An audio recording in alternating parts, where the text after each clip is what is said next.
नमस्कार मंडळी, शेती माझे दैवत या आपल्या यूट्यूब चॅनलवर सर्वांचे मनापासून स्वागत। आणि आता दिवाळी अगदी मजेत गेली आहे, आनंदात गेली आहे। आज आलो आम्ही शेतात काय काम करायचं तर ते तुम्हाला मी सांगते।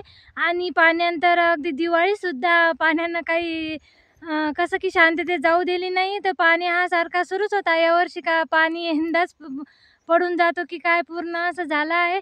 आता शेतात वळणी झाली तर म्हटलं जो लसूण लावला होता तर तो व्हिडिओ खूप जणांनी बघितला आणि व्हिडिओ सुद्धा खूप छान पद्धतीने मी टाकला होता। तर लसूण कशा पद्धतीने टाकायचा, ज्या पद्धतीने आम्ही लसूण टाकला होता तर इतका सुंदर लसूण निघून आला।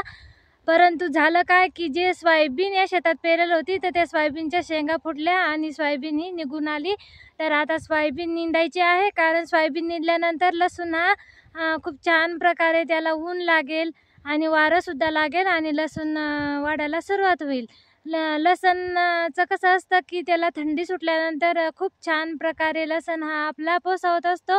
आणि परंतु आता हा पाऊस सारखा लगातार दिवसातून एकदा तरी आमच्या इकडे सुरूच आहे आणि आता सुद्धा आभाळ हे जमावून आलं। परंतु आता हे पूर्ण आई आणि मी आम्ही दोघी जणी याच्यातलं पूर्ण सोयाबीन आता काढून घेणार आहे।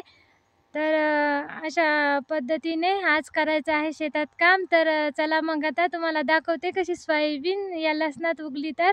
आणि तीच आता सोयाबीन पूर्ण लसणातली हा जो लसण आहे तर रोटर करून घेतला ना, लगेच आम्ही हा फेकून द्यायला पूर्ण छान अशी एकदम माती बनवून घेतली होती आणि नंतर फेकला हा लसूण वरतून वखरून घेतलं तर बघा मस्त निघून सुद्धा आला। परंतु या सोयाबीन खूप असा दाटुरा झाला। तर आता सोयाबीन पूर्ण याच्यातली काढून घ्यायची आहे।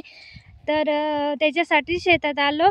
परंतु हा जो लसूण आहे आता सोयाबीन काढून घेतल्यानंतर पटकन असा वाढेल आणि त्याला ऊन पण भेटेल। आणि या पावसामुळे 2 दिवस झाले लगातार वळणीच नव्हती, पूर्ण असं पाणीच होतं।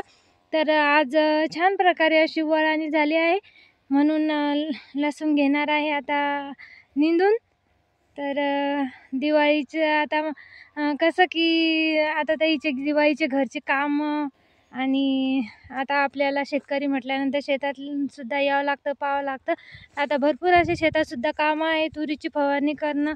तर आता आज घेणार आहे लसूण निंदणं आणि उद्या सुद्धा तुम्हाला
करत जा, लाईक करा जा. आणि तुमचा सपोर्ट असल्याशिवाय कसं की उत्सुकता इकडे व्हिडिओ टाकण्याला येत नाही. कारण बघा ताईने एका कमेंटसुद्धा केली होती की ताई तुम्ही शेतातले काम करून व्हिडिओ केव्हा टाकता.